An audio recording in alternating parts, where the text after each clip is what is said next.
CM ਦੇ action ਤੋਂ ਬਾਅਦ ਪੰਜਾਬ ਪ੍ਰਧਾਨ ਨਵਜੋਤ ਸਿੱਧੂ ਦਾ ਬਿਆਨ, 5 ਨੁਕਾਤਿਆਂ ਤੇ ਬੂਰ ਪੈਣਾ ਹੋਇਆ ਸ਼ੁਰੂ। ਸਿੱਧੂ ਨੇ ਮੰਗਲਵਾਰ ਨੂੰ ਕੈਪਟਨ ਨੂੰ ਸੌਂਪਿਆ ਸੀ 5 ਨੁਕਾਤੀ ਡਿਮਾਂਡ ਪੱਤਰ। खेती कानूना खिलाफ संसद के अंदर और बाहर प्रदर्शन जारी। कांग्रेस, अकाली दल और आप दे संस्था ने हत्थां 'च बैनर फड़ जताया विरोध। खेती कानून रद्द करने की कीती मंग।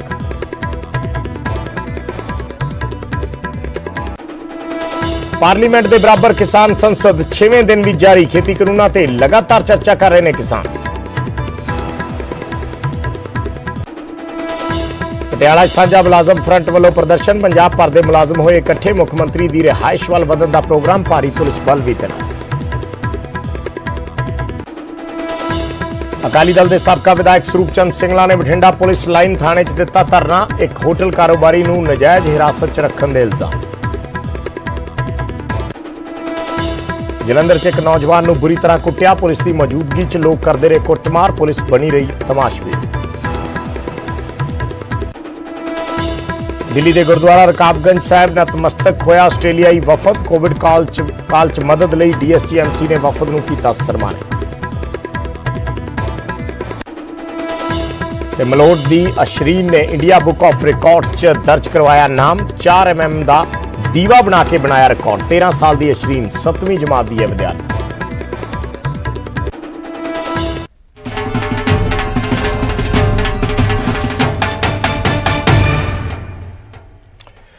सत श्री अकाल। न्यूज़ 18 पंजाब हरियाणा हिमाचल देख रहे सारे दर्शकों का स्वागत है। मैं हाँ विजयपाल सिंह बराड़। सब तो पहला गल सिद्धू के एक्शन की करते हैं। नवजोत सिंह सिद्धू लगातार एक्शन च ने। कांग्रेस पार्टी के आगुआं नूं मिल रहे हैं, वर्करां नूं मिल रहे हैं और अज उन्हां दा वड्डा बयान आया है कि विधान सभा दे विच खेती कानून रद्द करने चाहिए ने। उन्होंने कहा है कि खेती कानूनों के नाल नाल जिहड़े नुक्सदार बिजली समझौते ने वो भी रद्द होने चाहिए ने। सिद्धू ने कहा कि उन्होंने 5 नुकते जो उन्होंने सीएम नूं सौंपे सी उन्हां 5 नुकतियां नूं बूर पैना शुरू हो गया है। यानी जो फैसले पिछले दिनों के विच कैप्टन अमरिंदर सिंह ने लए ने, सिद्धू का कहना है कि उन्हां दे 5 नुकते ने जिस ते फैसले लए जा रहे हैं, क्योंकि सिद्धू ने एक 5 नुकाती डिमांड लैटर मुख्यमंत्री नूं सौंपिया सी। मुख्यमंत्री का भी इस बाबत कल बयान आया सी। उन्होंने कहा सी कि पहलां तो ही इन्हां नुकतियां ते काम चल रहा है। सो इस तरीके की बयानबाजी दोनों नेतावां दे विच देखण नूं मिल रही है। सिद्धू ने अज कहा कि उन्हां दे नुकतियां नूं बूर पैना शुरू हो गया। जड़ा है 5 निकाती प्रायोरिटी एरिया इहदे ते हुण बूर पिया। इहदे ते बूर पैना शुरू हो गया।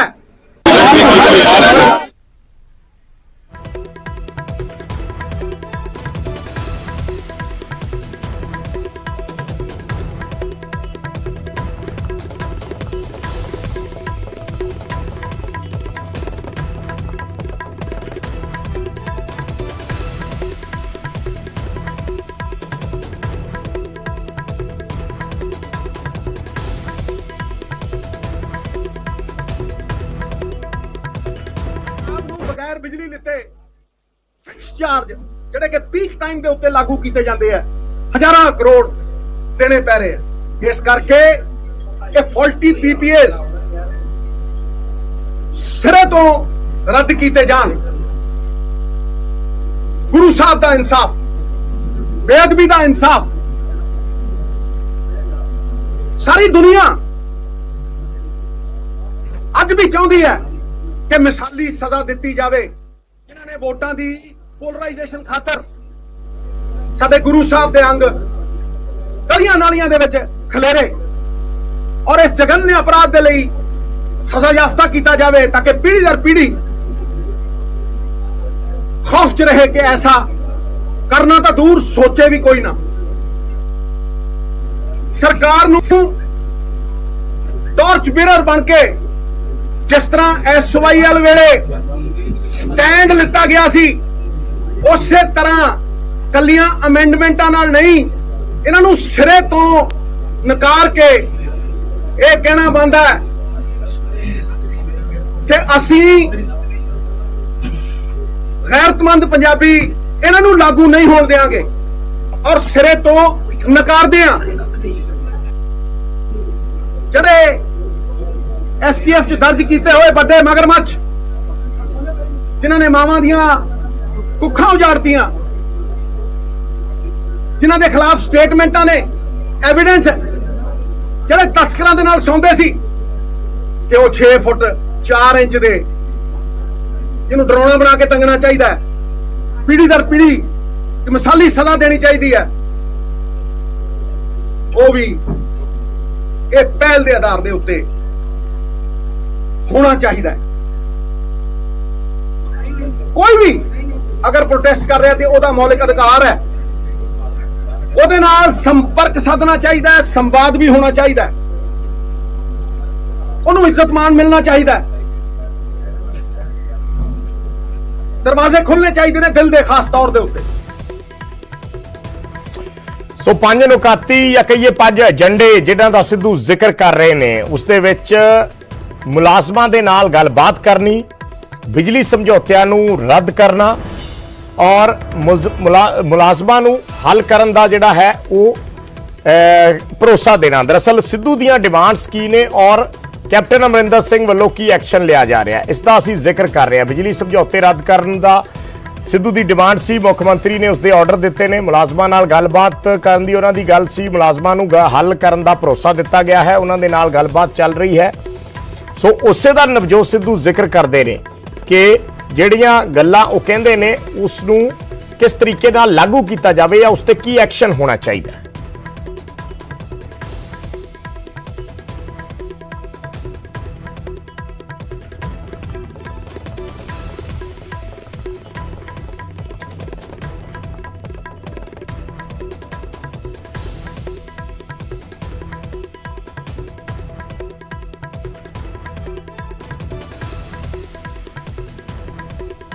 ਜਿਹੜਾ ਇਹ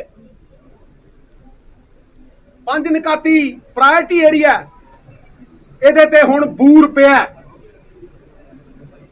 ਇਹਦੇ ਤੇ ਬੂਰ ਪੈਣਾ ਸ਼ੁਰੂ ਹੋ ਗਿਆ।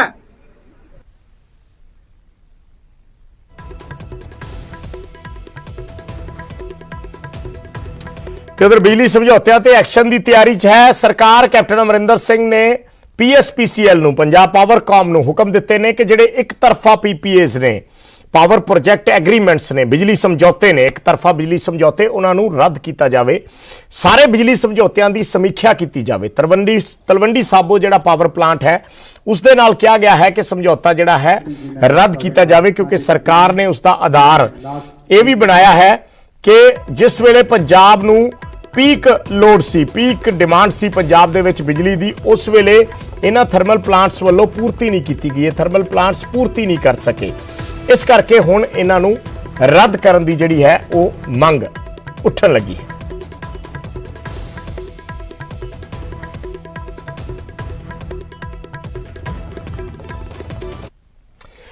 ਤਾਂ ਸਾਡੇ ਨਾਲ ਐਕਸਪਰਟ ਜੁੜੇ ਨੇ, ਦਰਸ਼ਨ ਭੁੱਲਰ, ਪਾਵਰਕਾਮ ਦਾ ਉਹਨਾਂ ਦਾ ਇੱਕ ਲੰਬਾ ਚੌੜਾ ਤਜਰਬਾ ਹੈ। ਭੁੱਲਰ ਸਾਹਿਬ ਬਹੁਤ ਬਹੁਤ ਸਵਾਗਤ ਹੈ ਨਿਊਜ਼ 18 ਪੰਜਾਬ ਦੇ ਵਿੱਚ। ਸਤਿ ਸ਼੍ਰੀ ਅਕਾਲ ਜੀ ਸਾਰੇ ਸਰੋਤਿਆਂ ਨੂੰ, ਸਤਿ ਸ਼੍ਰੀ ਅਕਾਲ। ਭੁੱਲਰ ਸਾਹਿਬ, ਮੈਂ ਸਭ ਤੋਂ ਪਹਿਲਾਂ ਇਹ ਜਾਨਣਾ ਚਾਹੂੰਗਾ, ਜਿਹੜਾ ਸਰਕਾਰ ਨੇ ਕੱਲ ਕਿਹਾ ਹੈ, ਤੁਸੀਂ ਪੜ੍ਹਿਆ ਹੀ ਹੋਣਾ ਆਰਡਰ ਜੋ ਕੈਪਟਨ ਅਮਰਿੰਦਰ ਸਿੰਘ ਨੇ ਕਿਹਾ ਕਿ ਇਹਨਾਂ ਨੂੰ ਜਾਂ ਤੇ ਰੀਵਿਜ਼ਿਟ ਕਰੋ ਜਾਂ ਇਹਨਾਂ ਨੂੰ ਰੱਦ ਕਰੋ, ਇਹਦੇ ਮਾਇਨੇ ਕੀ ਨੇ? ਕੀ ਇਹਨਾਂ ਤੋਂ ਕੋਈ ਉਮੀਦ ਲਾਈ ਜਾ ਸਕਦੀ ਹੈ ਜਾਂ ਸਿਰਫ ਪੋਲੀਟੀਕਲ ਬਿਆਨਬਾਜ਼ੀ ਹੈ ਕਿ ਇੱਕ ਨੇ ਕਹਿਤਾ ਰੱਦ ਕਰੋ, ਦੂਜਿਆਂ ਨੇ ਕਹਿਤਾ ਕਿ ਜੀ ਰਿਵਿਊ ਕਰ ਲਓ? ਕੀ ਇਸ ਚ ਪੋਸੀਬਿਲਿਟੀ, ਸੰਭਾਵਨਾਵਾਂ ਕੀ ਨੇ? ਕੀ ਗਲਤ ਹੈ ਔਰ ਕੀ ਸਰਕਾਰ ਐਕਸ਼ਨ ਲੈ ਸਕਦੀ ਹੈ ਤੁਹਾਡੇ ਹਿਸਾਬ ਨਾਲ? ਸਰ ਇਹਦੇ ਵਿੱਚ ਦੇਖੋ ਵੀ ਜਿੱਥੋਂ ਤੱਕ ਉਹੀ ਕਿ ਤੇਲ ਦੇਖੋ, ਤੇਲ ਦੀ ਧਾਰ ਦੇਖੋ ਜੀ। ਅੱਜ ਤੱਕ ਤਾਂ ਮਤਲਬ ਆਪਾਂ ਹਮੇਸ਼ਾ ਹੀ ਮੈਂ ਇੱਕ ਬਿਜਲੀ ਕੰਜ਼ਿਊਮਰ ਦੇ ਤੌਰ ਤੇ ਵੀ ਗੱਲ ਕਰੂੰਗਾ, ਇਹੀ ਸੁਣਦੇ ਆਏ ਆ ਜੀ ਕਿ ਤੁਹਾਡੀ ਆਵਾਜ਼ ਆ ਰਹੀ ਹੈ ਨਾ, ਲੈਕਚਰ ਦੀ ਆਵਾਜ਼ ਆ ਰਹੀ ਆ ਜੀ। ਮੈਂ ਟੈਕਨੀਕਲ ਟੀਮ ਨੂੰ ਕਹੂੰਗਾ ਕਿ ਉਹ ਇੱਕੋ ਜਿਹੜੀ ਆ ਬੰਦ ਕਰ ਦੇਣਗੇ। ਹਾਂਜੀ ਸਿੱਧੂ ਸਾਹਿਬ ਦੀ ਆਵਾਜ਼ ਆ ਰਹੀ ਹੈ ਵਿੱਚ ਨਾ, ਡਿਸਟਰਬ ਕਰ ਰਹੀ ਆ ਜੀ। ਹਾਂ ਤੁਸੀਂ ਆਪਣੀ ਗੱਲ ਕਹਿ ਸਕਦੇ, ਕੋਈ ਗੱਲ ਨਹੀਂ, ਮੈਂ ਕਰਵਾ ਦਿੰਦਾ। ਠੀਕ ਹੈ, ਬਿਲਕੁਲ। ਹਾਂਜੀ ਸੋ ਸਭ ਤੋਂ ਪਹਿਲਾਂ ਤਾਂ ਜੀ ਮਤਲਬ ਇਹ ਜਿਵੇਂ ਤੁਸੀਂ ਕਿਹਾਗਾ ਕਿ ਕੁਝ ਹੋਊਗਾ ਜਾਂ ਨਹੀਂ ਹੋਊਗਾ ਜੀ, ਹਨਾ, ਹਾਂਜੀ, ਇਹ ਸਾਰਾ ਕੁਝ ਜਿੰਨਾ ਚਿਰ ਨਹੀਂ ਹੁੰਦਾ ਉਹ ਆਪਾਂ ਇਹੀ ਕਹਾਂਗੇ ਕਿ ਡਾਊਟਫੁਲ ਰਹਿੰਦਾ, ਸ਼ੱਕ ਦੇ ਘੇਰੇ 'ਚ ਰਹਿੰਦਾ। ਬਿਲਕੁਲ, ਬਹੁਤ ਸਭ ਤੋਂ ਪਹਿਲਾਂ ਤਾਂ ਇਸ ਗੱਲ ਦਾ ਸਵਾਗਤ ਕਰਨਾ ਚਾਹੀਦਾ ਸਾਨੂੰ ਸਾਰਿਆਂ ਨੂੰ ਕਿ ਚਲੋ ਦੇਰ ਆਏ ਦਰੁਸਤ ਆਏ, ਇਹਨਾਂ ਨੂੰ ਰੱਦ ਕਰਨ ਦੀ ਗੱਲ ਤਾਂ ਕਿਸੇ ਪਾਸੇ ਚੱਲੀ ਤਾਂ ਹੈਗੀ ਹੈ ਜੀ। ਪਰ ਦੇਖੋ, ਰੱਦ ਕਰਨ ਤੋਂ ਪਹਿਲਾਂ ਬਿਲਕੁਲ ਇਹਨਾਂ ਦਾ ਆਧਾਰ ਤਾਂ ਕੋਈ ਬਣਨਾ ਚਾਹੀਦਾ ਸੀ ਨਾ, ਕਿ ਕਿਸ ਬਿਨਾ ਤੇ ਅਸੀਂ ਇਹਨਾਂ ਨੂੰ ਰੱਦ ਕਰ ਰਹੇ ਹਾਂ। ਦੇਖੋ ਬਿਲਕੁਲ ਕਾਂਗਰਸ ਸਰਕਾਰ ਦੇ ਜਿਹੜੇ ਮੈਨੀਫੈਸਟੋ ਦੇ ਵਿੱਚ ਹੈਗਾ ਸੀ ਕਿ ਇਹਨਾਂ ਨੂੰ ਸਮਝੌਤਿਆਂ ਨੂੰ ਰਿਵਿਊ ਕੀਤਾ ਜਾਊਗਾ ਔਰ ਜਿਹੜਾ ਆਡਿਟ ਕੀਤਾ ਜਾਵੇ। ਕੈਬਨਿਟ ਮੀਟਿੰਗ ਦੇ ਵਿੱਚ ਵੀ ਡਿਸਾਈਡ ਹੋਇਆ ਸੀਗਾ, ਸਾਰੇ ਅਖਬਾਰਾਂ ਵਿੱਚ ਲਿਖਿਆ ਹੁੰਦਾ ਜੀ ਜੀ ਕਿ ਜਿਹੜਾ ਬਿਜਲੀ ਬੋਰਡ ਦਾ ਆਡਿਟ ਕੀਤਾ ਜਾਵੇ। ਉਹਦੇ ਵਿੱਚ ਵੀ ਆਡਿਟ ਦੇ ਵਿੱਚ ਦੇਖੋ 10 ਸਾਲ ਦੀ ਪ੍ਰੋਵੀਜ਼ਨ ਕਰਨ ਦੀ ਬਜਾਏ, ਕਿਉਂਕਿ ਪੀਪੀਏ ਨੇ ਜਿਹੜੇ 10 ਸਾਲਾਂ ਦੀ ਜਦ 'ਚ ਹੀ ਆਉਂਦੇ ਸੀਗੇ, ਉਹ ਪੀਪੀਏ ਬਾਹਰ ਰੱਖ ਦਿੱਤੇ ਆਡਿਟ ਤੋਂ ਜੀ। ਇਸੇ ਤਰ੍ਹਾਂ ਵਾਈਟ ਪੇਪਰ ਦੇ ਲਿਆਉਣ ਵਿੱਚ ਤਾਂ ਕੋਈ ਕਾਨੂੰਨੀ ਅੜਚਣਾ ਨਹੀਂ, ਟਰਮੀਨੇਸ਼ਨ ਕਰਨ ਵਾਸਤੇ ਤਾਂ ਆਪਾਂ 100 ਕਵਾਂਗੇ ਕਿ ਅਦਾਲਤੀ ਅੜਚਣਾ ਹੋਣੀਆਂ ਨਹੀਂ, ਕੋਈ ਹੋਰ ਪ੍ਰੋਬਲਮ ਆਉਣੀਆਂ, ਕਿੰਨਾ ਕੁਛ ਮਤਲਬ ਲੀਗਲੀ ਸੋਚਣਾ ਪੈਣਾ। ਪਰ ਜਿਹੜਾ ਵਾਈਟ ਪੇਪਰ ਆ ਜਿਹਨੇ ਇਹ ਤੈਅ ਕਰਨਾ ਸੀ ਵੀ ਕੀ ਇਹ ਸਮਝੌਤੇ ਠੀਕ ਹੋਏ ਨੇ ਜਾਂ ਗਲਤ ਹੋਏ ਨੇ, ਜੇ ਗਲਤ ਹੋਏ ਨੇ ਤਾਂ ਕਿੱਥੇ ਕਿੱਥੇ ਗਲਤੀਆਂ ਕਿਵੇਂ ਕਿਵੇਂ ਹੋਈਆਂ ਨੇਗੀਆਂ, ਉਹੀ ਤੈਅ ਕਰਨ ਦੇ ਵਿੱਚ ਕੀ ਕੋਈ ਅੜਚਣ ਨਹੀਂ ਸੀਗੀ। ਜਦੋਂ ਕਿ ਵਿਧਾਨ ਸਭਾ ਵਿੱਚ ਆਪਾਂ ਸਾਰੇ ਲਾਈਵ ਕਾਰਵਾਈ ਦੇਖੀ ਹੈਗੀ ਕਿ ਉਹਦੇ ਵਿੱਚ ਬਿਲਕੁਲ ਬਹਿਸ ਹੋਈ ਸੀ ਭਰਮੀ ਕਿ ਇਹਨਾਂ ਤੇ ਕੋਈ ਨਾ ਕੋਈ ਮਤਲਬ ਰੁਖ ਅਖਤਿਆਰ ਕੀਤਾ ਜਾਵੇ, ਤੇ ਉੱਥੇ ਤੈਅ ਹੋਇਆ ਸੀ ਕਿ ਵਾਈਟ ਪੇਪਰ ਆ ਜਿਹੜਾ ਉਹ ਆਊਗਾ ਜਿਹਦੇ ਵਿੱਚ ਕੋਈ ਅੜਚਣ ਨਹੀਂ ਸੀ, ਉਹ ਵੀ ਨਹੀਂ ਆਇਆ। ਸੋ ਇਸ ਕਰਕੇ ਜੇ ਆਪਾਂ ਇਹ ਸ਼ੱਕ ਇਸ ਕਰਕੇ ਹੋ ਜਾਂਦਾ ਤੇ ਕੁਝ ਹੋ ਜਾਂ ਨਾ ਹੋ ਕਿ ਜਿਹੜੇ ਤੇ ਸਾਡਾ ਕੁਝ ਲੱਗਦਾ ਹੀ ਨਹੀਂ ਸੀ ਵਾਈਟ ਪੇਪਰ ਦੇਣ ਤੇ, ਉਹ ਤਾਂ ਹੋਇਆ ਨਹੀਂਗਾ, ਸਮਝੌਤੇ ਰੱਦ ਹੋਣੇ ਭੁੱਲਰ ਸਾਹਿਬ ਟੈਕਨੀਕਲੀ ਪੋਸੀਬਲ ਹੈ। ਹਾਂਜੀ ਟੈਕਨੀਕਲੀ ਪੋਸੀਬਲ ਹੈ, ਦੇਖੋ ਟੈਕਨੀਕਲੀ ਵੀ ਜਾਂ ਨੈਤਿਕ ਤੌਰ ਤੇ ਵੀ। ਦੇਖੋ ਆਪਾਂ ਵਿਆਹ ਜਿਹੜਾ ਸਾਰਿਆਂ ਤੋਂ ਪਵਿੱਤਰ ਰਿਸ਼ਤਾ ਹੁੰਦਾ ਜੀ, ਜੇ ਨਾ ਨਿਭੇ ਉਹ ਵੀ ਟੁੱਟ ਜਾਂਦਾ ਗਾ। ਇਹ ਤਾਂ ਇੱਕ ਸਮਝੌਤੇ ਹੋਏ ਨੇਗੇ ਜਿਹਦੇ ਵਿੱਚ ਸਾਨੂੰ ਸਾਰਿਆਂ ਨੂੰ ਪਤਾ ਕਿ ਸਟੇਟ ਦੇ ਜਿਹੜੇ ਹਿੱਤ ਨੇ ਉਹ ਇੰਨੇ ਬਾਚੇ ਨਹੀਂ ਗਏ, ਔਰ ਲੋਕ ਸਾਈਡਡ ਜਿਹੜੇ ਕਾਰਪੋਰੇਟ ਦੇ ਪੱਖ ਦੇ ਵਿੱਚ ਇਹ ਸਮਝੌਤੇ ਹੈਗੇ। ਔਰ ਟਰਮੀਨੇਸ਼ਨ ਤਾਂ ਬਿਲਕੁਲ ਇਹੀ ਜੀ ਕੋਈ ਗੱਲ ਨਹੀਂ ਹੈਗੀ ਕਿ ਇਹਨਾਂ ਨੂੰ ਆਪਾਂ ਘੱਟੋ ਘੱਟ ਰੀਨੈਗੋਸ਼ੀਏਸ਼ਨ ਤਾਂ ਉਹਦੇ ਵਿੱਚ ਲਿਖਿਆ ਹੋਇਆ ਜੀ, ਸਮਝੌਤਿਆਂ ਦੇ ਵਿੱਚ ਰੀਨੈਗੋਸ਼ੀਏਸ਼ਨ ਕਰਨ ਵਾਸਤੇ ਬਕਾਇਦਾ ਕਲਾਜ਼ ਹੈਗੀ ਆ। ਜੇ ਕਿਤੇ ਵਾਈਟ ਪੇਪਰ ਆ ਜਾਂਦਾ ਉਹਦੇ ਵਿੱਚ ਬਿਲਕੁਲ ਇਹ ਤੈਅ ਹੋ ਜਾਂਦਾ ਕਿ ਗਵਰਨਮੈਂਟ ਨੂੰ ਰਿਵਿਊ ਕਰੂਗੀ ਤਾਂ ਡੈਫੀਨਿਟਲੀ ਜਿਹੜੀਆਂ ਕੰਪਨੀਆਂ ਸੀ ਉਹਨਾਂ ਨੂੰ ਨੈਗੋਸ਼ੀਏਸ਼ਨ ਟੇਬਲ ਤੇ ਆਉਣਾ ਪੈਣਾ ਸੀ। ਠੀਕ ਹੈ, ਆਉਣਾ ਪੈਣਾ ਸੀ। ਔਰ ਨੈਗੋਸ਼ੀਏਟ, ਕਿਉਂਕਿ ਤੁਸੀਂ ਦੇਖਿਆ ਨਾ ਇਦੋਂ ਪਿਛਲੀ ਵਾਰੀ ਵੀ ਜਦੋਂ ਹੱਲਾ ਹੋਇਆ ਸੀ, ਜਦੋਂ ਕੋਲ ਵਾਸ਼ ਦੇ ਚਾਰਜ ਪਏ ਸੀਗੇ, ਉਦੋਂ ਵੀ ਰਿਵਿਊ ਦੀ ਗੱਲ ਚੱਲੀ ਸੀ ਔਰ ਦੋ ਕੰਪਨੀਆਂ ਨੇ, ਜੀਵੀਕੇ ਨੇ ਔਰ ਜਿਹੜਾ ਰਾਜਪੁਰਾ ਸੀ, ਉਹਨਾਂ ਨੇ ਲਿਖ ਕੇ ਦੇ ਦਿੱਤਾ ਸੀ ਬਕਾਇਦਾ ਕਿ ਸਾਡੇ ਪਲਾਂਟ ਖਰੀਦ ਲਓ। ਉਹ ਇਸੇ ਮੈਂ ਸਮਝਦਾ ਇਸੇ ਡਰ ਚੋਂ ਸੀ ਕਿ ਕਿਤੇ ਕੋਈ ਏਦਾਂ ਦੀ ਗੱਲ ਨਾ ਹੋ ਜਾਵੇ ਕਿ ਕੰਪਨੀਆਂ ਨੂੰ ਕੋਈ ਕਿਸੇ ਚੀਜ਼ ਤੋਂ ਹੱਥ ਧੋਣੇ ਪੈ ਜਾਣ, ਕਿਉਂ ਨਾ ਆਪਾਂ ਇਹਨੂੰ ਵੇਚਦੀ। ਇਹ ਤਾਂ ਭੁੱਲਰ ਸਾਹਿਬ ਅੱਜ ਵੀ ਆਪਸ਼ਨ ਹੋਣੀ ਹੈ ਫਿਰ ਸਰਕਾਰ ਕੋਲੇ, ਜੇ ਕੱਲ ਨੂੰ ਸਰਕਾਰ ਦਬਾਅ ਬਣਾਉਂਦੀ ਹੈ ਤੇ ਅਗਲਾ ਕਹਿੰਦਾ ਖਰੀਦ ਲਓ, ਤੇ ਸਰਕਾਰ ਖਰੀਦਣ ਦੀ ਕਪੈਸਿਟੀ 'ਚ ਹੈਗੀ ਹੈ। ਪਰ ਬਿਲਕੁਲ ਉਹ ਜਿਹੜੀ ਆਪਸ਼ਨ ਪਈ ਹੈ ਜੀ, ਹਲੇ ਉਹਦਾ ਤਾਂ ਕੋਈ ਨਿਤਾਰਾ ਹੀ ਨਹੀਂ ਹੋਇਆ। ਉਹ ਬਿਲਕੁਲ ਆਪਸ਼ਨ ਹਲੇ ਮੇਰੇ ਖਿਆਲ 'ਚ ਆਫਰ ਉਹਨਾਂ ਦੀ ਪਈ ਹੈਗੀ ਆ, ਔਰ ਉਹ ਮੇਰੇ ਖਿਆਲ 'ਚ ਬਿਲਕੁਲ ਖਰੀਦ ਲੈਣੇ ਚਾਹੀਦੇ ਨੇ ਇਹ ਪਲਾਟ। ਔਰ ਦੂਸਰਾ ਗੱਲ ਇਹ ਹੈਗੀ ਆ ਕਿ ਹੁਣ ਜਿਹੜੀ ਸਮਝੌਤਿਆਂ ਦੀ ਗੱਲ ਚੱਲੀ ਹੈ, ਜਿਹੜੀ ਮੈਂ ਸਮਝਦਾ ਹੈਗਾ ਵੀ ਸਾਡੇ ਕੋਲੇ, ਮੈਨੂੰ ਲੱਗਦਾ ਕਿ ਸਾਡੇ ਕੋਲ ਸਮਾਂ ਬਹੁਤ ਥੋੜਾ ਗਾ। ਬਿਲਕੁਲ, ਕਿਉਂਕਿ ਪਾਰਲੀਮੈਂਟ, ਮੈਂ ਤੁਹਾਨੂੰ ਇੱਕ ਪਾਸੇ ਦੀ ਗੱਲ ਦੱਸਣ ਜਾ ਰਿਹਾ ਜੀ, ਇਹ ਪਾਰਲੀਮੈਂਟ ਦਾ ਜਿਹੜਾ ਮੌਨਸੂਨ ਸੈਸ਼ਨ ਆ ਜੀ, ਉਹ ਚੱਲ ਰਿਹਾ ਹੈਗਾ 13 ਅਗਸਤ ਤੱਕ ਚੱਲਣਾ।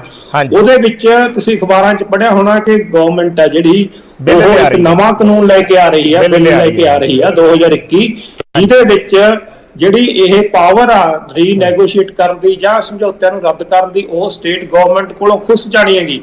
ਇੱਕ ਐਨਫੋਰਸਮੈਂਟ ਅਥਾਰਟੀ ਬਣਨੀ ਹੈਗੀ ਉਹਦੇ ਵਿੱਚ ਬਕਾਇਦਾ ਜੀ, ਜਿਹੜੀ ਇਹ ਕਹੂਗੀ ਕਿ ਜੇ ਕਿਸੇ ਨੂੰ ਕੋਈ ਤਕਲੀਫ ਹੈ ਇਹਨਾਂ ਸਮਝੌਤਿਆਂ ਤੋਂ ਤਾਂ ਉਹ ਸਿੱਧਾ ਸੈਂਟਰ ਗਵਰਨਮੈਂਟ ਦਾ ਜਿਹੜਾ ਐਨਫੋਰਸਮੈਂਟ ਅਥਾਰਟੀ ਆ ਉਹਦੇ ਕੋਲੇ ਜਾਵੇ।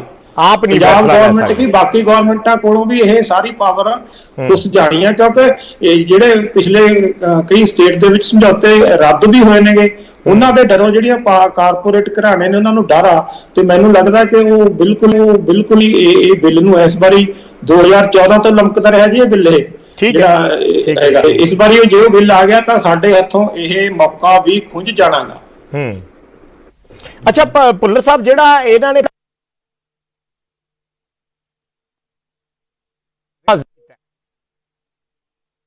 ਦਾ ਜ਼ਿਕਰ ਉਹਨਾਂ ਨੇ ਕਿਹਾ ਤਾਂ ਰੱਦ ਕਰੋ, ਉਹ ਇਸੇ ਚੱਕਰ 'ਚ ਕੀਤਾ ਗਿਆ ਕਿ ਜਦੋਂ ਪੰਜਾਬ ਦੇ ਵਿੱਚ ਪੀਕ ਡਿਮਾਂਡ ਸੀ ਬਿਜਲੀ ਦੀ, ਉਦੋਂ ਇਹ ਥਰਮਲ ਪਾਵਰ ਪ੍ਰੋਜੈਕਟ ਜਿਹੜੇ ਸੀ ਇਹ ਉਸ ਡਿਮਾਂਡ ਨੂੰ ਮੇਟ ਨਹੀਂ ਕਰ ਸਕੇ।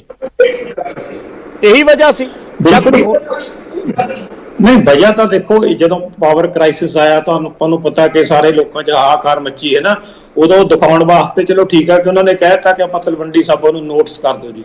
ਕੱਲਾ ਤਲਵੰਡੀ ਸਾਬੋ ਕਿਉਂ, ਪੀਪੀਏ ਤਾਂ ਜਿਹੜੇ ਸਾਰੇ ਹੀ ਰੀਨੈਗੋਸ਼ੀਏਟ ਕਰਨ ਵਾਲੇ ਆ ਨਾ ਜੀ। ਜੀਵੀਕੇ ਦਾ ਰੇਟ ਤਾਂ ਸਾਨੂੰ 9 ਰੁਪਏ 45 ਪੈਸੇ ਪੈ ਰਿਹਾ ਇਸ ਵੇਲੇ, ਹੈ ਜੀ। ਤੇ ਇਸ ਕਰਕੇ ਤਲਵੰਡੀ ਸਾਬੋ ਦੇ ਨਾਲ ਨਾਲ ਦੂਜੇ ਜਿਹੜੇ ਥਰਮਲ ਨੇ ਉਹਨਾਂ ਨੂੰ ਵੀ ਇਸ ਜੱਤ ਦੇ ਵਿੱਚ ਲੈ ਕੇ ਆਉਣਾ ਚਾਹੀਦਾ ਹੈਗਾ।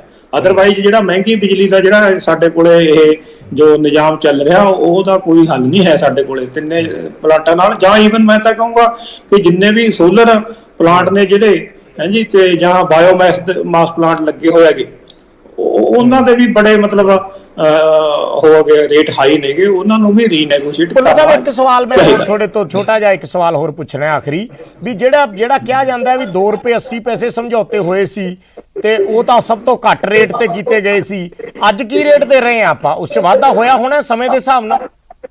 ਸਰ ਸਮਾਂ ਤੁਹਾਡੇ ਕੋਲੇ ਬੜਾ ਘੱਟ ਆ, ਮੈਂ ਐਕਸਪਲੇਨ ਕਰ ਸਕਦਾ। ਪਹਿਲਾਂ ਤਾਂ 2 ਰੁਪਏ 86 ਪੈਸੇ ਜਾਂ 2 ਰੁਪਏ 99 ਪੈਸੇ ਆ ਜਿਹੜੇ ਉਹ ਕਿਸੇ ਵੀ ਐਗਰੀਮੈਂਟ ਦੇ ਵਿੱਚ ਕਿਤੇ ਮੈਨੂੰ ਲਿਖੇ ਹੋਏ ਦਿਖਾ ਦਿਓ ਜੀ ਕਿ ਅਸੀਂ ਇਹਨਾਂ ਤੋਂ ਇਹ ਸਾਨੂੰ 2 ਰੁਪਏ 86 ਪੈਸੇ ਜਾਂ 2 ਰੁਪਏ 99 ਪੈਸੇ ਬਿਜਲੀ ਦੂ। ਸਾਰਾ ਐਗਰੀਮੈਂਟ ਪੜ੍ਹ ਲਓ, ਉਹਦੇ 286 ਪੰਨੇ ਵੀ ਹੈ ਨਹੀਂਗੇ, ਠੀਕ ਹੈ ਜੀ। ਉਹ ਇੱਕ ਲੈਵਲਾਈਜ਼ਡ ਜਾਂ ਇਕਸਾਰਤਾ ਉਹ ਹੁੰਦਾ। ਸਾਨੂੰ ਜਦੋਂ ਕਾਰ ਖਰੀਦਦੇ ਕਾਰ ਦਾ ਤਾਂ ਮੈਨੂਫੈਕਚਰਰ ਆ ਜਿਹੜਾ ਉਹ ਬਕਾਇਦਾ ਉੱਥੋਂ ਟੈਸਟ ਕਰਦਾ, ਆਪਣੇ ਇਨ ਹਾਊਸ ਉਹਦੀ ਵਰਕਸ਼ਾਪ 'ਚ ਟੈਸਟ ਕਰਦਾ ਕਿ ਐਵਰੇਜ ਇੰਨੀ ਦੇਊਗੀ ਇਹ, ਕਿਉਂਕਿ 4-5 ਕੰਪਨੀਆਂ ਸਾਡੇ ਕੋਲੇ ਆ ਜਾਂਦੀਆਂ ਨੇਗੀਆਂ। ਉਦੋਂ ਪਲਾਂਟ ਹੁੰਦਾ ਨਹੀਂ, ਧਰਤੀ ਹੁੰਦੀ ਹੈਗੀ। ਸਿਰਫ ਕੁਝ ਐਜੰਪਸ਼ਨ ਜੇ ਕੀਤੀਆਂ ਜਾਂਦੀਆਂ ਨੇ ਕਿ ਉਹਨੂੰ ਕੋਲਾ ਇੰਨਾ ਦਿੱਤਾ ਜਾਊਗਾ, ਟਰਾਂਸਪੋਰਟ ਇੰਨੀ ਲੱਗੂਗੀ ਤੇ ਉਹਦੀ ਕੋਲੇ ਦਾ ਤਾਂ ਇੰਨਾ ਹੋਊਗਾ। ਉਹ ਸਾਰੀਆਂ ਕੰਪਨੀਆਂ ਨੂੰ ਬਰਾਬਰ ਦੇ ਕੇ ਇੱਕ ਮੰਨ ਲਿਆ ਜਾਂਦਾ ਕਿ 25 ਸਾਲਾਂ ਦੇ ਵਿੱਚ ਇੰਨਾ ਰੇਟ ਪਊਗਾ। ਫਾਰ ਐਗਜ਼ਾਮਪਲ ਮੈਂ 1 ਸਕਿੰਟ ਦੇ ਵਿੱਚ ਤੁਹਾਡੀ ਗੱਲ ਖਤਮ ਕਰਦਾ। 743 ਰੁਪਏ ਕੋਲੇ ਦਾ ਰੇਟ ਸੀ ਜੀ, 1100 ਰੁਪਏ ਭਾੜਾ ਸੀਗਾ ਤੇ 4500 ਕਿਲੋ ਕੈਲਰੀ ਉਹਨਾਂ ਦੀ ਜਿਹੜਾ ਹੀਟ ਰੇਟ ਸੀ। ਇਹ ਮੰਨ ਕੇ ਇਹ ਕੱਢੇ ਗਏ 2 ਰੁਪਏ 86 ਪੈਸੇ ਜੀ, ਜਦੋਂ ਕਿ ਸਾਨੂੰ ਕੋਲਾ ਹੁਣ ਮਿਲ ਰਿਹਾ 1000 ਰੁਪਇਆ ਤੇ 24-2500 ਭਾੜਾ ਹੈਗਾ ਜਿਹੜਾ ਕੋਲੇ ਦਾ, ਤਾਂ ਉਹ ਸਾਰਾ 3200 ਕਿਲੋ ਕੈਲਰੀ ਦਾ। ਇਸ ਕਰਕੇ ਸਾਰਾ ਜਿਹੜੀ ਗੜਬੜ ਆ ਤੇ ਸਾਨੂੰ ਕਦੇ ਵੀ ਇਹ ਰੇਟ ਆ ਨਾ ਜਿਹੜਾ 4 ਰੁਪਏ 33 ਪੈਸੇ ਤੋਂ ਘੱਟ ਮਿਲੇ ਹੀ ਨਹੀਂਗਾ। ਹਮੇਸ਼ਾ ਇਹ 2 ਰੁਪਏ 86 ਪੈਸੇ ਤੱਕ। ਅੱਜ ਕਿੰਨਾ ਹੈ ਸਰ? ਹੁਣ ਐਵਰੇਜ ਤੁਸੀਂ ਲਾਵੋ ਤਾਂ 5 ਰੁਪਏ 5.5 ਰੁਪਏ ਪੈਂਦੀ ਹੈ ਨਾ ਤਿੰਨਾਂ ਥਰਮਲਾਂ। ਠੀਕ ਹੈ ਚਲੋ ਠੀਕ ਹੈ। ਧੰਨਵਾਦ ਭੁੱਲਰ ਸਾਹਿਬ ਸਾਡੇ ਨਾਲ ਜੁੜਨ ਲਈ। ਕੋਸ਼ਿਸ਼ ਕਰਾਂਗੇ ਅੱਗੇ ਵੀ ਤੁਹਾਡੇ ਤੋਂ ਇਸ ਬਾਬਤ ਜਿਹੜਾ ਹੈ ਉਹ ਤਕਨੀਕੀ ਜਾਣਕਾਰੀ ਲੈਂਦੇ ਰਹੀਏ। ਬਹੁਤ ਬਹੁਤ ਧੰਨਵਾਦ ਸਮਾਂ ਦੇਣ ਲਈ। ਦਰਸ਼ਨ ਸਿੰਘ ਭੁੱਲਰ ਸਾਡੇ ਨਾਲ ਐਕਸਪਰਟ ਜੁੜੇ ਸੀ ਜਿਨ੍ਹਾਂ ਵੱਲੋਂ ਇਹ ਬਿਜਲੀ ਸਮਝੌਤਿਆਂ ਤੇ ਜਾਣਕਾਰੀ ਦਿੱਤੀ ਗਈ ਹੈ। ਉਧਰ ਵਿਰੋਧੀ ਪਾਰਟੀਆਂ ਲਗਾਤਾਰ ਨਿਸ਼ਾਨੇ ਸਾਧ ਰਹੀਆਂ ਨੇ ਬਿਜਲੀ ਦੇ ਮੁੱਦੇ ਤੇ। ਤੁਹਾਨੂੰ ਆਮ ਆਦਮੀ ਪਾਰਟੀ ਦੀ ਪ੍ਰੈਸ ਕਾਨਫਰੰਸ 'ਚ ਲੈ ਚੱਲਦੇ ਹਾਂ। ਕੀ ਕੈਪਟਨ ਸਾਹਿਬ ਪੰਜਾਬ ਦੀ ਵਿਧਾਨ ਸਭਾ ਦਾ ਸੈਸ਼ਨ ਬੁਲਾ ਕੇ ਇਹ ਪੀਪੀ ਮੋਡ ਦੇ ਐਗਰੀਮੈਂਟ ਰੱਦ ਕਰਨਗੇ? ਕੀ ਕੈਪਟਨ ਸਾਹਿਬ ਪੰਜਾਬ ਦੀ ਕੈਬਨਿਟ ਦੀ ਮੀਟਿੰਗ ਬੁਲਾ ਕੇ ਇਹਨਾਂ ਐਗਰੀਮੈਂਟਾਂ ਨੂੰ ਜਿਹੜਾ ਹੈਗਾ ਨਲ ਐਂਡ ਵੋਇਡ ਕਰਨਗੇ? ਨਹੀਂ, ਕਿਉਂਕਿ ਕੈਪਟਨ ਸਾਹਿਬ ਚਿੱਠੀ ਖੇਡ ਰਹੇ ਨੇਗੇ। ਕਦੇ ਮਾਫੀ ਖੇਡਦੇ ਨੇਗੇ, ਕਦੇ ਚਿੱਠੀ ਖੇਡਦੇ ਨੇਗੇ।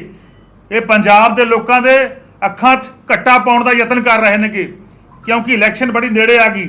4.5 ਸਾਲ ਲੰਘ ਗਏ। 4.5 ਸਾਲਾਂ ਦੇ ਵਿੱਚ ਇੱਕ ਵੀ ਸਿੰਗਲ ਮੀਟਿੰਗ ਕੈਪਟਨ ਸਾਹਿਬ ਵਜ਼ੀਰ ਨੇ, ਕੈਪਟਨ ਸਾਹਿਬ ਮੰਤਰੀ ਨੇ, ਉਸ ਮਹਿਕਮੇ ਦੇ ਇਲੈਕਟ੍ਰਿਸਿਟੀ ਮਹਿਕਮੇ ਦੇ ਪਾਵਰ ਦੇ ਕਿਹੜੇ ਮਿਨਿਸਟਰ ਨੇ? ਕੈਪਟਨ ਸਾਹਿਬ ਖੁਦ ਨੇਗੇ। ਨਵਜੋਤ ਸਿੰਘ ਸਿੱਧੂ ਨੇ ਡਰਦੇ ਮਾਰੇ ਜਿਹੜਾ ਹੈਗਾ ਲਿਆ ਨਹੀਂ ਸੀ। ਉਹਨੂੰ ਪਤਾ ਸੀਗਾ ਕਿ ਮੇਰੇ ਗਲ 'ਚ ਪਊਗਾ, ਇਸੇ ਗੱਲ ਕਰਕੇ ਉਹਨੇ ਜੁਆਇਨ ਨਹੀਂ ਕੀਤਾ ਸੀ ਕਿਉਂਕਿ ਪਾਵਰ ਪਰਚੇਜ ਐਗਰੀਮੈਂਟ ਫਿਰ ਉਹਨੂੰ ਰੱਦ ਕਰਨੇ ਪੈਣੇ ਸੀ। ਇਸੇ ਗੱਲ ਕਰਕੇ ਉਹਨੇ ਜੁਆਇਨ ਨਹੀਂ ਕੀਤਾ ਸੀਗਾ। ਸੋ ਕੈਪਟਨ ਸਾਹਿਬ ਦੀ ਜ਼ਿੰਮੇਵਾਰੀ ਬਣਦੀ ਸੀਗੀ 4.5 ਸਾਲ ਪਹਿਲਾਂ ਜਿਹੜਾ ਵਾਅਦਾ ਪੰਜਾਬੀਆਂ ਨਾਲ ਕੀਤਾ ਸੀ, ਪੰਜਾਬ ਦੇ ਲੋਕਾਂ ਨਾਲ ਕੀਤਾ ਸੀਗਾ, ਉਹ ਵਾਅਦਾ ਪੂਰਾ ਕਿਉਂ ਨਹੀਂ ਕੀਤਾ? ਹੁਣ ਇਲੈਕਸ਼ਨ ਆ ਗਏ, ਇਲੈਕਸ਼ਨ ਨੇੜੇ ਆ ਕੇ ਹੁਣ ਚਿੱਠੀਆਂ ਲਿਖਣ ਲੱਗ ਗਏ ਕਿ ਅਸੀਂ ਪਾਵਰ ਕੌਮ ਨੂੰ ਚਿੱਠੀ ਲਿਖਤੀ ਕਿ ਤੁਸੀਂ ਰਿਵਿਊ ਕਰੋ, ਤੁਸੀਂ ਇਹ ਤੇ ਯਤਨ ਕਰੋ। ਮੇਰਾ ਕਹਿਣ ਦਾ ਭਾਵ ਆ ਕਿ ਅੱਜ ਚਿੱਠੀ ਖੇਲ ਕੇ ਮਾਫੀ ਖੇਲ ਕੇ ਪੰਜਾਬ ਦੇ ਲੋਕਾਂ ਦੇ ਅੱਖਾਂ 'ਚ ਕੱਟਾ ਪਾਉਣ ਦਾ ਯਤਨ ਕਾਂਗਰਸ ਪਾਰਟੀ ਕਰ ਰਹੀ ਆ। ਕਾਂਗਰਸ ਦਾ ਪ੍ਰਧਾਨ ਨਵਜੋਤ ਸਿੰਘ ਸਿੱਧੂ ਕਰ ਰਿਹਾ। ਮੇਰਾ ਨਵਜੋਤ ਸਿੰਘ ਸਿੱਧੂ ਨੂੰ ਵੀ ਚੈਲੰਜ ਆ ਕਿ ਜੇਕਰ ਤੁਹਾਡੇ 'ਚ ਦਾਵਾ ਤਾਂ ਪੰਜਾਬ ਦੀ ਵਿਧਾਨ ਸਭਾ ਦਾ ਸੈਸ਼ਨ ਬੁਲਾਓ। ਜੇਕਰ ਤੁਹਾਡੇ 'ਚ ਦਾਵਾ ਪੰਜਾਬ ਦੀ ਵਿਧਾਨ ਸਭਾ ਦਾ ਸੈਸ਼ਨ ਬੁਲਾ ਕੇ ਔਰ ਕੈਬਨਿਟ ਦੀ ਮੀਟਿੰਗ ਬੁਲਾ ਕੇ ਉਹਦੇ 'ਚ ਐਗਰੀਮੈਂਟ ਰੱਦ ਕਰੋ, ਅਸੀਂ ਤੁਹਾਡਾ ਸਾਥ ਦੇਵਾਂਗੇ। ਪਰ ਲੇਕਿਨ ਇਹ ਹੋਣਾ ਨਹੀਂ ਹੈਗਾ ਕਿਉਂਕਿ 4.5 ਸਾਲ ਜਿਸ ਤਰ੍ਹਾਂ ਸਾਂਝ ਪਿਆਲੀ ਪੁਰਾਣੀ ਸਰਕਾਰ ਅਕਾਲੀ ਦਲ ਬੀਜੇਪੀ ਨੇ ਪਾਈ ਸੀ, ਉਹ ਸਾਂਝ ਪਿਆਲੀ ਉਸੇ ਤਰ੍ਹਾਂ ਚੱਲ ਰਹੀ ਆ, ਉਸੇ ਤਰ੍ਹਾਂ ਲਗਾਤਾਰ ਚੱਲ ਰਹੀ ਆ। ਸੋ ਆਮ ਆਦਮੀ ਪਾਰਟੀ ਮੰਗ ਕਰਦੀ ਆ ਕਿ ਜਿਹੜਾ ਪਿਛਲੇ 8-10 ਸਾਲ ਦੇ ਵਿੱਚ ਇਹਨਾਂ ਪ੍ਰਾਈਵੇਟ ਕੰਪਨੀਆਂ ਨੇ ਪੰਜਾਬ ਦੇ ਲੋਕਾਂ ਦਾ ਪੈਸਾ ਲੁੱਟਿਆ, ਉਹਦਾ ਆਡਿਟ ਕਰਾ ਕੇ ਪੰਜਾਬ ਦੇ ਖਜ਼ਾਨੇ 'ਚ ਭਰਿਆ ਜਾਵੇ ਔਰ ਲੋਕਾਂ ਨੂੰ ਵਾਪਸ ਕੀਤਾ ਜਾਵੇ। ਔਰ ਦੂਜਾ ਜਿਹੜਾ ਹੈਗਾ ਪੀਪੀ ਮੋਡ ਦੇ ਐਗਰੀਮੈਂਟ ਦੇ 3 ਤੁਰੰਤ ਵਿਧਾਨ ਸਭਾ ਦੀ ਸੈਸ਼ਨ ਬੁਲਾ ਕੇ, ਤੁਰੰਤ ਕੈਬਨਿਟ ਦੀ ਮੀਟਿੰਗ ਬੁਲਾ ਕੇ ਪਹਿਲਾਂ ਕੈਬਨਿਟ 'ਚ ਰੱਦ ਕਰਨ, ਫਿਰ ਉਹ ਵਿਧਾਨ ਸਭਾ ਦੇ ਵਿੱਚ ਰੱਖਣ। ਆਹ ਜਿਹੜਾ ਚਿੱਠੀ ਖੇਡ ਆ ਇਹ ਬੰਦ ਕੀਤਾ ਜਾਵੇ। ਪੰਜਾਬ ਦੇ ਬੱਚੇ ਨੂੰ ਪਤਾ ਗਾ ਕਿ ਪਹਿਲਾਂ ਕਦੇ ਨਵਜੋਤ ਸਿੰਘ ਸਿੱਧੂ ਨਾਲ ਮਾਫੀ ਦਾ ਖੇਲ ਚਲਾਇਆ, ਅਸਲੀ ਮੁੱਦਿਆਂ ਤੋਂ ਧਿਆਨ ਬੜਾ ਕੀਤਾ, ਹੁਣ ਚਿੱਠੀ ਦਾ ਖੇਲ ਰਚਾ ਕੇ ਅਸਲੀ ਮੁੱਦਿਆਂ ਤੋਂ ਪਰਾਂ ਕਰ ਰਹੇ ਨੇਗੇ। ਸੋ ਇੱਥੋਂ ਪਤਾ ਲੱਗਦਾ ਗਾ ਕਿ ਕਾਂਗਰਸ ਪਾਰਟੀ ਜਿਹੜੀ ਆ ਉਹ ਪੰਜਾਬ 'ਚ ਬੁਰੀ ਤਰ੍ਹਾਂ ਪਿੱਟ ਚੁੱਕੀ ਆ।